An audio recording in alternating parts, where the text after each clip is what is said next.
Now, I remember back in school in... which year was this? Late 2010 maybe? Or early 2011? Something? But I remember how one of my classmates talked about a manga that I had never heard about called JoJo's Bizarre Adventure. And I think my former classmate told me or showed me the meme. I think he showed me the old meme of Dio standing on a steamroller doing his vampire screech, I think. Or it was a long time ago, and I think I remember our conversation being brief, I think. But I do remember my classmate showing me a picture of Jotaro on his monitor, and when I looked at that monitor of Jotaro from part 3, I think, I was all like, what? What kind of a shonen protagonist is that supposed to be? I mean, where is the smile? Where is the spiky hair? Why is he dressed like a sailor? How old is he? He doesn't look so young to me. And somewhere in our conversation, my classmate said something to the effect of, he's fighting this immortal vampire that has the body of the protagonist's great-grandfather. And I remember thinking, what? What do you mean by that? What kind of a what the Japanese manga story is that supposed to be? That sounds disgusting. And in that conversation, I learned about JoJo's Bizarre Adventure, a shonen manga that I never realized existed. And so, when I came back home from school, I decided to look JoJo up on the internet. And I remember looking up a lot of wiki pages and character bios for the characters, and of course, I got spoiled. But I didn't care about that back then. It didn't cross my mind that I was going to sit down and read the fanscans of the whole thing one day. That never crossed my mind. Back then, I was thinking, no way I'm gonna sit down and read through all of this. A manga that's been going on since the 1980s. No way. Likewise, I'm not reading Naruto and One Piece. No way to that too. I asked my big bro if he ever heard of JoJo and its manga, and he said something that I never expected him to say, actually. He said no. And I was all like, what? Really? Never heard of this? When it comes to anime news and info, my big brother is almost always first to know. My big bro discovered Naruto, Fullmetal Alchemist, Bleach, One Piece, Hunter x Hunter, if I'm saying that correctly. Some people say Hunter x Hunter, but anyways, Shaman King, or maybe it's Shaman King, Hellsing, Yu Yu Hakusho, Inuyasha, and my big bro discovered these shows before I did. And also before these shows were even localized to North America through their animes. And to this day, I am very shocked that I was the one who discovered JoJo first, before my big bro did. And I discovered JoJo before the 2012 anime. So I get the best out of the whole deal, and I still can't believe it. I thought my big brother already discovered JoJo before I did. I mean, JoJo, after all, did have an OVA, and he didn't even know about that. And so eventually I built up the guts to read the JoJo manga, even though I did spoil myself to their wiki pages, which I regretted later on. Back then, I read the fan scanlation through part 1 to 3, with the copyrighted band names and songs intact. I tried to read part 4 back then, but you know, part 4 only had the Duvang fanscans. And so I put JoJo down for a while, until part 4 received a much better fan translation years later. Now, I remember a time before the 2012 anime, when the fan base wasn't as, cough cough, filled to the brim with, all kinds of people, if you know what I'm saying. And the memes back then were also tame, mostly. I mean, every fan base is mostly always going to have this one turn-offish fan that sadly ruins it for all the other fans in the fan base. I know. The memes I remember with the JoJo fanbase back then was the aforementioned meme, but you know, does anybody remember Albino Black Sheep?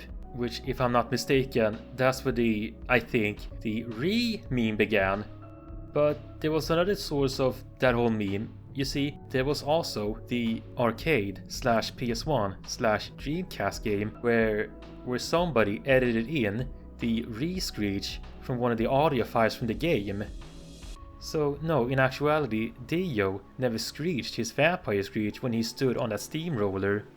He did the re-screech for another move, but not the steamroller. I can't remember which move it was, but the re-screech on the steamroller was just a fan edit. But other than the re-meme from the game and albino black sheep, there was also the Ora Ora versus Muda Muda meme, plural maybe.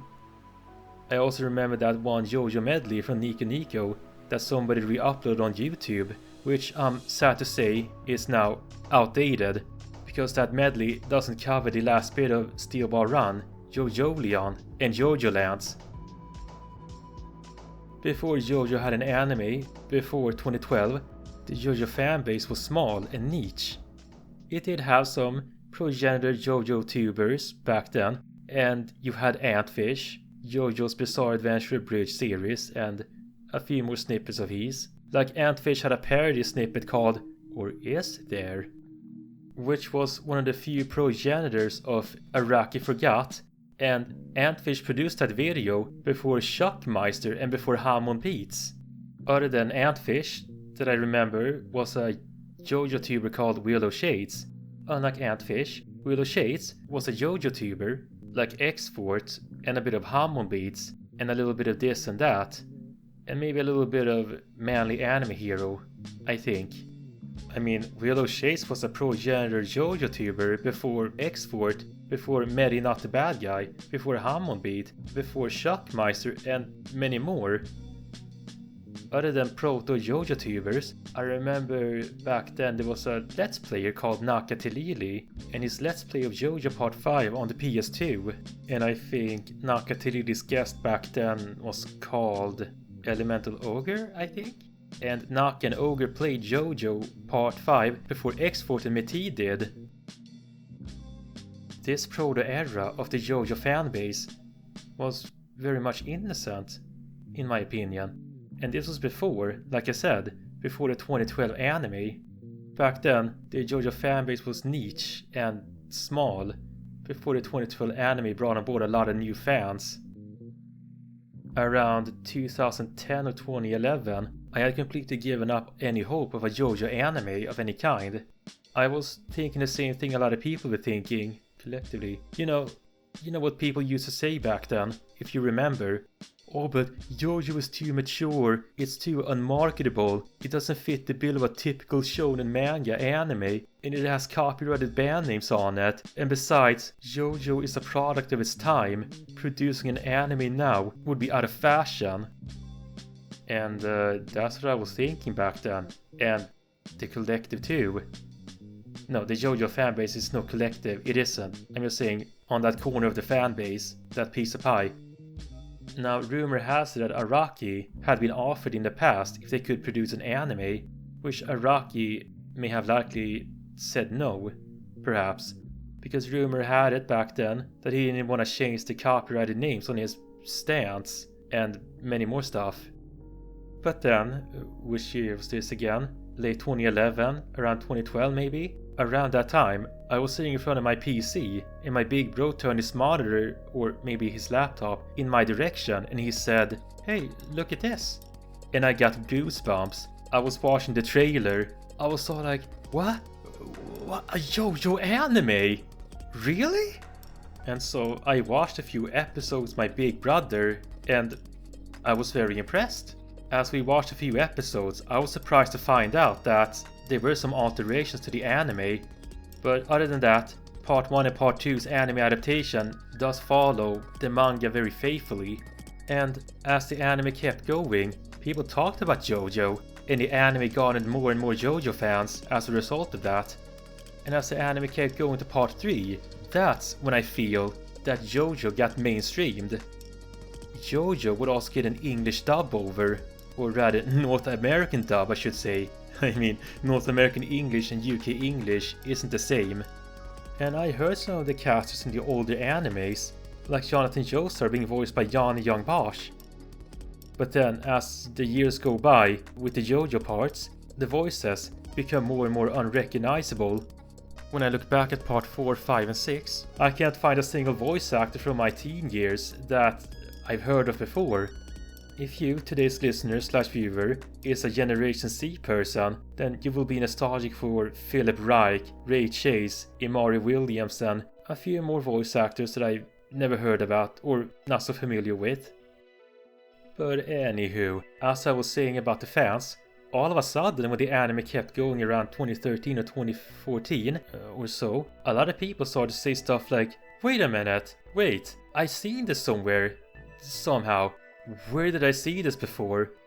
And then when that said anime fan remembered an anime or a reference from years ago, he would say stuff like, that was a JoJo reference! That was the JoJo reference!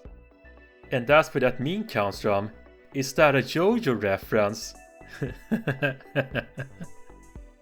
Around that time, I decided to give part 4 another chance, and surprise! It received a much better fanscan. And so, when part 4 received a better fanscan, I picked up JoJo where I left off. And at last, I finished part 4, and then I got to Golden Wind. But that too has sort of the same problem. But luckily, Golden Wind's old fanscans wasn't as bad as part 4's old scans. And then I read part 6, and I liked it. But not as much as I like Steel Ball Run in my own subjective opinion. In my own subjective opinion, Steel Ball Run is my favorite arc of the JoJo. Now, you may have noticed a pattern with JoJo scans back then. The translations back then weren't that good, and wasn't taken seriously as Naruto, One Piece or Hunter x Hunter. And that is why JoJo flew over most people's heads after mentioned animes like Naruto and One Piece had the spotlight. But now, 2033, many years later, JoJo has been officially translated in their manga up to Stone Ocean. Heck, even the spin-offs gotten translated, like Rohan at the Louvre, if I am saying that correctly, and Daspo Kishibe Rohan, which I am expecting a part 3, I hope so. Now, I'm so glad that JoJo at last has been officially localized in English, both in its anime and manga, so that we all can support the official release. But there is a problem. The officially localized manga, to nobody's surprise, had to go and change the name of the band names, albums, and many more copyrighted things. This wasn't the case with the fanscans, which kept the copyrighted things and band names intact. Like I said, some copyrighted band names do in fact stay intact in the officially localized manga, like Oingo Boingo for example, which sadly was altered to Zenyatta Mondata in the anime. But yeah, now that JoJo's been officially localized, I have no reason anymore to read unofficial fanscans. No reasons except for Steel Ball Run, JoJolion and JoJo Lands. Unless of course this media gets too wet and translates those arcs too. Which, when they do, then I will no longer have any reason to read any of the JoJo scans. Ever. As I am in the making of this first impression JoJo PodVid, I bought and finished part 1, 2, 3, and I am in the beginning of part 4. I even bought the Daspo Kishibe Rohan books 1 and 2, Rohan at the Louvre, yeah, I'm saying that wrong I think, and JoJo 6251. When I am done with my first impression, I'm planning to buy more issues of part 4 and maybe part 5. So yeah, to conclude my first impression of JoJo, I would like to say, JoJo wasn't so weird and disgusting as I thought it would be. I am especially impressed when Araki invented stance from part 3 and onward. When I was much younger, I used to say that JoJo was so perfect and the story is deep, and so. But now, I'm in my 30s, and the further I read JoJo, I feel these cartoon characters are just that. Cartoon characters, and less like real people, how it used to be in part 1 and 2. But anywho, that is enough for me, so thanks for tuning in everybody. You will all hear from me again either next week or next month, so thank you and bye bye for now.